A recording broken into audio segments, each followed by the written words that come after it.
San Miguel, you know I love you, bro. San Miguel. San Miguel. San Miguel. Our friend San Miguel comes in here. San Miguel. Yeah. You know, it's an interesting issue. So, you know, Yeah. I think when we look at sexual morals and ethics, everybody should recognize there has to be a period that is too young in a person's life. But Yeah. what is that? The Bible does not say. And so I was going to bring this up, Well, Vocab. I'm glad you did. That's true, but even in Western society, San Miguel, there's not there's not a across the board agreement. And if you know about American history, there are times where Americans very much younger, and even in European history, and I'm just using that as an example because of the Western civilization aspect. And so, you know, there is an element of cultural like differences here, but but at the same time, child marriage is not something present or prominent in Scripture. Whereas, like Muhammad, for example, he did marry a 6-year-old girl. You know, Jesus. 6 years old. Yeah, Aisha was 6, and they consummated when she was 9. And the Hadith even says she was still playing with her dolls when he came and got her. And so, you know, this is, in fact, the Quran allows, according to the laws, if you read it and understand it, because it talks about when your bride basically has her period at first. It's crazy, but the point is, you can actually even divorce your child brides if you look. And there's debates amongst Islamic scholars, but David Wood has some good videos on this. The point is, I mean, in that part of the world, there's no like. That's right, how it always was. You know? But it's like, what is the absolute right answer? I think most of us, we understand, okay, sexual morality, there should be an element of age, but what exactly is it? But go ahead, San Miguel. What you got, bro? So, just really quick to touch on that whole age of consent. That was one of my arguments that I used to always, bring. I still bring it to Christians today, and, because that was something I thought about if, when it comes to the age of consent. I know that these guys like GMS, they want to, they're sincere. They try to be as sincere as possible, and they'll tell you straight up. They go by the scriptures. It says flower of her age. I don't know. So they determine that that's a certain menstrual cycle. So girls can have menstrual cycles at 9 or 10 years old. So my thing is like, there should be somewhere where there's a line drawn in the scriptures, and it's like, it's still left upon us to do that, humans, because that's essentially, how it works. We are the ones that come to agreements and decide, like you said, different states have different ages. I think Ohio, you can get married at 16, so, but just San to Miguel, throw that out there. Let's say you're an atheist, a humanist. What's your objective answer? I would say that it's, all part of brain development. So we know that at age 21, I'm not saying that you have to wait until 21, but I think age 21 or 22, 23 is when our brain stops developing. Okay, so should it be I think that illegal plays a part in it. Should it be illegal to have sex before you're 21 then? Yeah, I mean, I'm not saying that it's when it stops. I'm not saying that's a defining line, but there's a measurement that we can use. We know by 21 or 22 in your 20s, your brain stops developing. We know you start, getting these feelings at like 12, 13, and things start changing. So sometime in between there, I don't know. I don't want to say that there's a definitive. And 20, just understand, your answer is somewhere between 12 and 21 is when marriageable age should be. That's not my answer. My point is, I don't know if you... We have to come together as people. No God is ever involved in this because there's no scripture. So we come together and decide whatever state you're in. Every state is different, So I'm not saying that there is a particular, like it should be a certain number. I don't know, it should have been up to God to decide at certain time. Well, I mean, and it's not clear in the Bible. Why should that have been up to God? I mean, the speed limit's not in the Bible. The speed limit's not in the Bible. Yeah, well, I know. I don't think that they knew that there would be cars in the future. That's why. Well, if God wrote the Bible, but if you do believe that. But I guess what I mean, that it also, Jesus never also told us how to perform open heart surgery either, and that would have been helpful. But there's a lot of things that would have been helpful that's not in the Bible. Jesus taught us. Jesus taught us about something more important than open heart surgery, which is inner heart transformation. And so the Bible's not supposed to be a medical textbook. So very true, Mr. Vocab Malone. The Bible is not supposed to be, a medical textbook or a book on traffic laws or speed limit or anything like that. But it could have been useful for a God that knew the future to have foretold these things. And the Bible is supposed to be a book of morality, so it is a proper expectation for me to say that, where is the scripture, where's the law on age of consent? That's not I mean, it's just an example. Anything that can be good that we can use. And apparently we need to know a lot, some of these people like Hebrew Israelites have trouble deciding what age. And to me, it's also the age difference like you have with Stephen Carty. That's a big problem because sometimes you have to be within three years of, of age. But marriage is, I think, something that you should do when you're, an adult.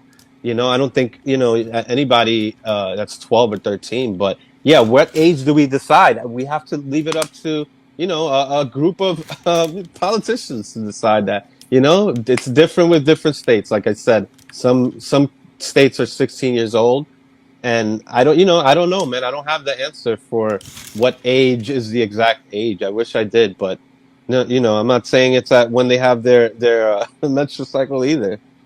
That's the excuse that Hebrew Israelites use. The child is now, or the teen is now able to bear seed. Why is she able to bear seed? Oh, because God did that, and now she can do it. So it's like, if you go by that logic, then yeah, that makes sense to them because they're looking at what God is doing naturally, in their mind. So, I mean, I don't believe that God is doing that. So I wouldn't say that they're ready now. There has to be a certain age where your mind is ready, not just, you can bear seed. But, sorry to throw that out there at the end. I wanted to touch on that because it's like to me, it's always been an important topic. So I'm glad you brought it out because I was going to bring that out. And I said, let me not do that. This is not my channel. Well, but part of my point is that that's not the Bible. That's not something the Bible is necessarily required to speak on. I don't think that's a necessary. I don't think that's a proper expectation that it has to have that. See, so again, I understand why a Christian, a Vocab Malone, would say that it's not a proper expectation to have, expect a speed limit or open heart surgery information. But if you're talking about the Bible being a book of morality, it is a proper expectation for me to expect the Bible to give us an age of consent. And then my second point is not only because there's things that we as you said actually figure out and we can base certain biblical principles. We can base laws upon certain biblical principles as Christians, or we can also say what do we see done? What do we see done? Right? That's that. But then the second thing is that a secular or humanist morality or whatever doesn't really leave you in a better position. So you can critique and say this should have been in the Bible, but there's no one right answer from strictly some kind of biological standpoint either. So no, it doesn't put it in a better position, but God created bodies, according to your belief. He didn't create cars. So the speed limit, like you brought up the speed limit. Though. So he's the one that did this and had it to where women would now have their, be able to bear seed at a certain age. So it's like, I'm just saying, I'm not saying that being atheist is better, but it should be better to be a Christian then, and it doesn't show. It is better to be a Christian. We have future for the hope. You're going to become dog food. I know you believe that, but I'm saying that it should be, then if it's better to be a Christian, right, and you have better laws, then where's the law that would help in this situation? So that's what I'm saying. There is an expectation. You're saying that I shouldn't have an expectation, or I shouldn't, put up God to an expectation and then say he failed. I have to assume that if there was a God and he did care about these issues, that this is important. Look what happened here, but I don't know, man.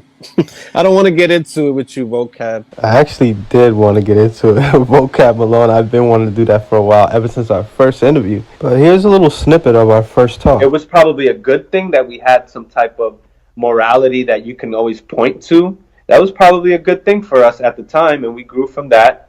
And I don't think that it's really that useful anymore to just have this authoritarian belief that's non-changing, or that can be interpreted.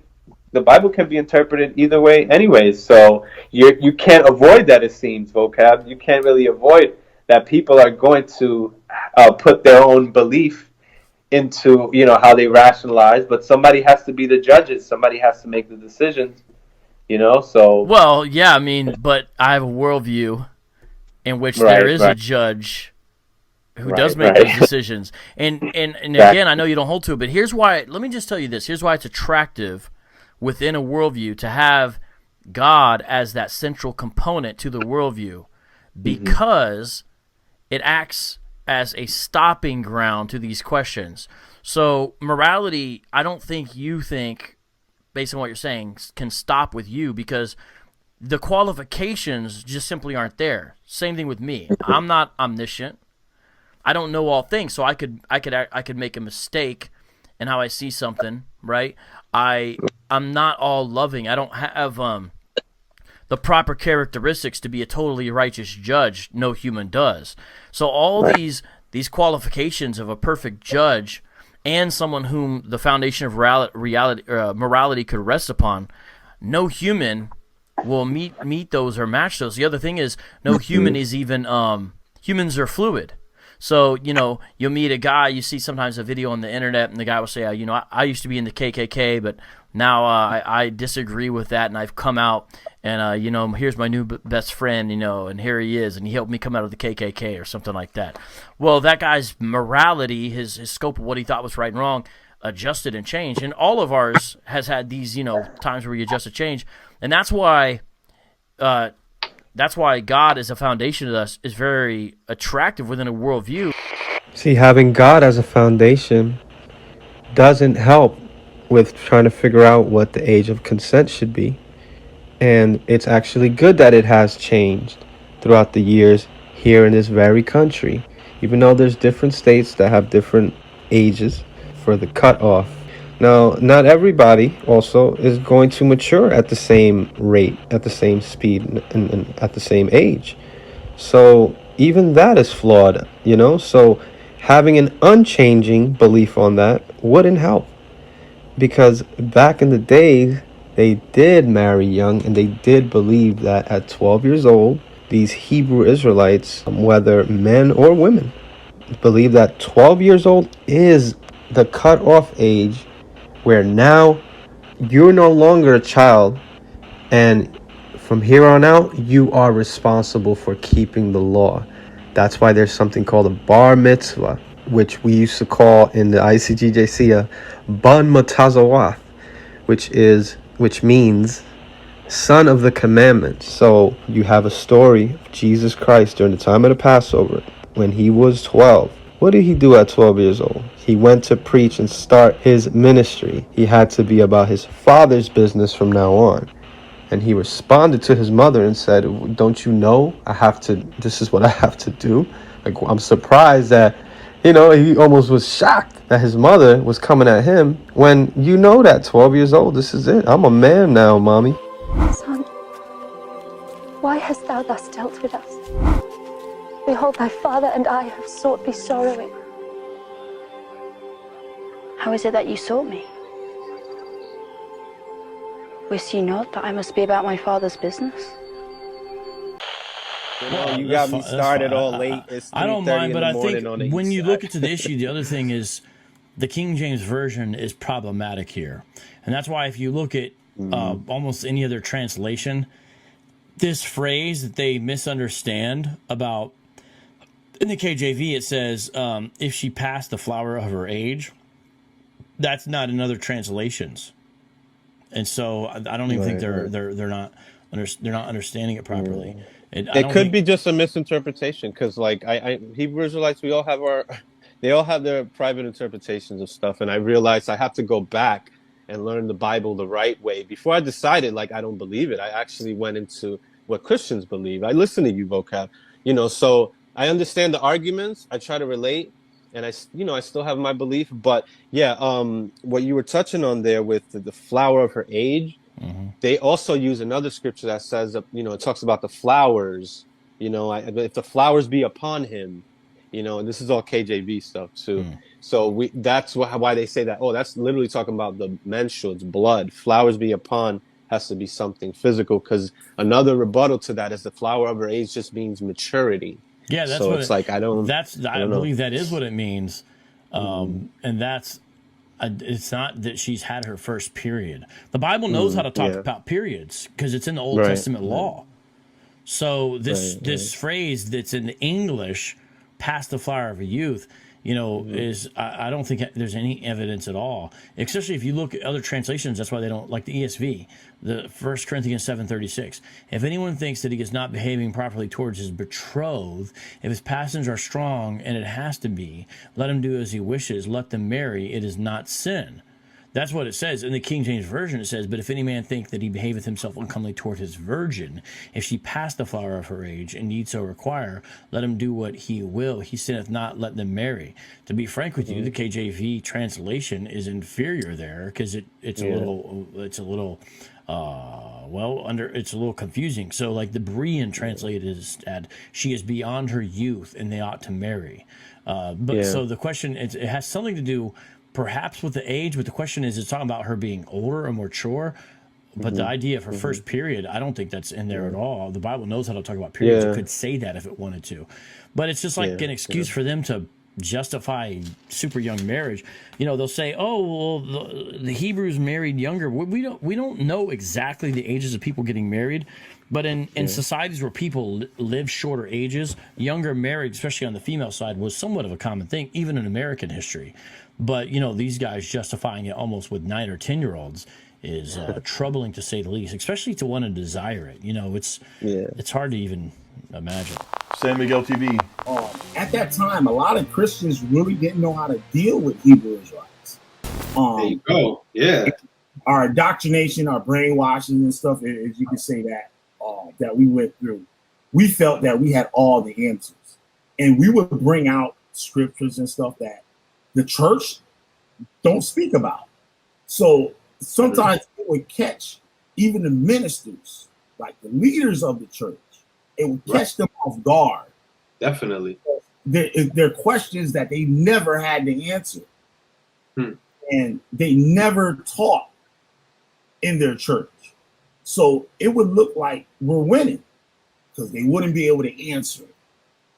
You know what I mean? That's crazy. Sorry to cut you off, but that's something I want to kind of highlight real quick because, I mean, it being a new, doctrine, the Hebrew Israelite doctrine, it's a new thing. They actually have the advantage of knowing, bigger groups have been around longer, knowing their doctrines. They already set up like a Jehovah's Witness, Seventh-day Adventist. So they got the advantage.